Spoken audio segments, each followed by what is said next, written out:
Isang magandang araw po. Ako si G. Herrera, kandidatong konsyal ng Bayan ng Gimba ng Team Galapon Santa Ana. Bagong Gimba, bagong pag-asa. 20 taon nang naglingkod sa radyo nating Gimba bilang mamamayag. Hindi trapong politiko, naninindigan para sa tunay na pagbabago. Akin pong isusulong ang 4 na agenda. Una, maiangat ang kalagayan ng magsasaka at manggagawang bukid sa ating bayan. Kailangan dagdagan ng national government, partikular ang DA, ang alokasyon para sa ayudang binhi at pataba dahil dito sa Nueva Ecija, partikular sa bayan ng Gimba, nanggagaling ang malaking produksyon ng palay.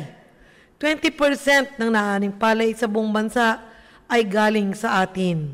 At para naman sa manggagawang bukid, kabuhayang nakabubuhay, itatayo sa tulong ng Municipal Agriculture Office, MSWDO, Municipal Tourism at Engineering Office ang ilang processing plant para sa byproduct ng palay at iba pang agri-product tulad ng pansit, noodles mula sa bigas o kalabasa.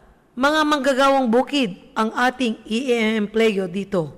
Ikalawang agenda naman ay para sa kababaihan. Naitayo na natin ang malayang kababaihan ng Gimba.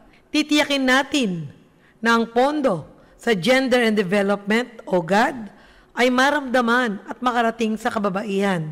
May pondo, may batas na nag-uutos dito, ang Magna Carta of Women. Pangatlo ko pong agenda ay ang OFW Desk sa munisipyo bilang suporta sa mga umuuwing distressed OFW na ginagawa na ng radyo nating Gimba sa tulong ng Quick Response Team for Distressed OFWs na taga-Gimba at ibang bayan.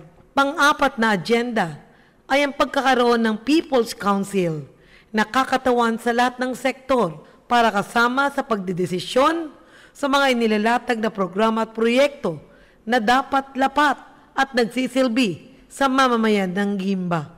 Samahan niyo po ako sa 4 na agenda na ito, gaya ng nagawa ng radyo natin Gimba noong 2010. Kasama ang mga magsasaka sa Weste, naglaan ang nooy DA Secretary Alcala ng 28 milyong piso para sa rehabilitasyon ng mga sapat kanal sa Weste. 2016 naman, nang ipanawagan natin na hindi dapat binabayaran ng magsasaka ang patubig na pinapadaloy ng NIA. Suntok daw sa buwan, pero sa pagigiit ng mga magsasaka ng Gimba, kasama ang inyong lingkod, ngayon ay tinatamasa na ang libreng patubig. Taong 2016 din hanggang 2017, ibinaba ng DSWD National Office ang mahigit 20,000 food packs para sa 4,000 pamilyang nagugutom sa bayan ng Gimba. Sa radyo nating Gimba po, dumaan ang mga food packs dahil sa ating direktang pakikipag-ugnayan kay DSWD Secretary Judy Tagiwalo. Sumunod na pinondahan ang mahigit 22 milyong piso para sa Sustainable Livelihood Project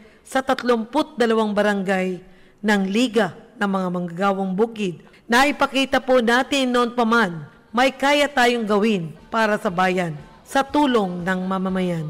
Ako po si G. Herrera, kandidatong konsehal, numero 11 sa balota, humihingi ng inyong boto. Isa sa tinig ang boses nyo sa Sangguniang Bayan. Maraming salamat po.